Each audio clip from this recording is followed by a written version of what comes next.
Hello friends, சதத்தை பற்றிய கவலையின்றி நாள் முழுவதும் இங்கிலாந்து பவுலர்களை அடித்த இந்திய பேட்ஸ்மேன்கள். இங்கிலாந்துக்கு எதிராக தங்களுடைய சொந்த மண்ணில் இந்தியா விளையாடும் 5 போட்டிகள் கொண்ட டெஸ்ட் தொடர் ஜனவரி 25ஆம் தேதி ஹைதராபாத் நகரில் துவங்கியது. அந்த போட்டியில் டாஸ் வென்ற இங்கிலாந்து முதலில் பேட்டிங் செய்வதாக அறிவித்தாலும், இந்தியாவின் தரமான பந்துவீச்சில் தடுமாற்றமாக விளையாடி 246 ரன்களுக்கு ஆல் அவுட் ஆகி ஏமாற்றத்தை சந்தித்தது.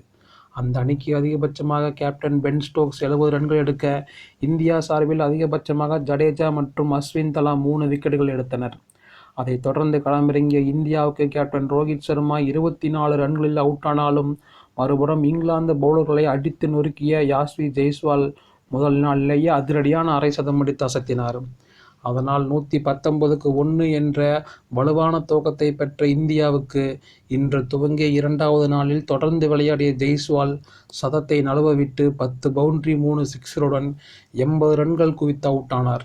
அடுத்த சில ஓவர்களில் அவருடன் தடுமாற்றமாக விளையாடிய கில் 23 ரன்களில் அவுட்டாக, அடுத்ததாக வந்த ராகுல் கிளாஸ் ஆட்டத்தை வெளிப்படுத்தினார். ஆனாலும் அவருடன் ஜோடி சேர்ந்து விளையாடிய ஸ்ரேயஸ் ஐயர் 35 ரன்களில் நடையை கட்டினார். இருப்பினும் எதிர்புறம் தொடர்ந்து அசத்திய ராகுல் அரை சதம் கடந்து 8 பவுண்டரி 2 சிக்ஸருடன் 86 ரன்களில் அவுட் ஆகி ஏமாற்றத்தை சந்தித்தார். அடுத்ததாக ரவீந்திர ஜடேஜாவுடன் ஜோடி சேர்ந்து 6வது விக்கெட்டுக்கு 68 ரன்கள் பார்ட்னர்ஷிப் அமைத்த விக்கெட் கீப்பர் பாரத் 41 ரன்களில் ஜோ ரூட் சுழலில் சிக்கினார். அப்போது வந்த ரவிச்சந்திரன் அஸ்வின் 1 ரன்னில் ரன் அவுட் ஆகி ஏமாற்றத்தை சந்தித்தார். இருப்பினும் மறுபுறம் தொடர்ந்து சிறப்பாக விளையாடிய ரவீந்திர ஜடேஜா அரை சதம் விளாசி இங்கிலாந்துக்கு சவாலை கொடுத்து வருகிறார்.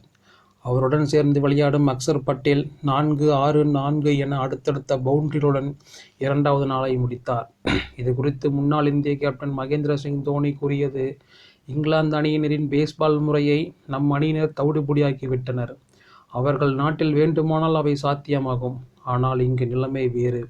மேலும் இவ்வாறு அவர்கள் விளையாடினால் 5க்கு 0 என்ற முடிவில்தான் தாயகம் திரும்புவார்கள் என்று அவர் கூறியுள்ளார்.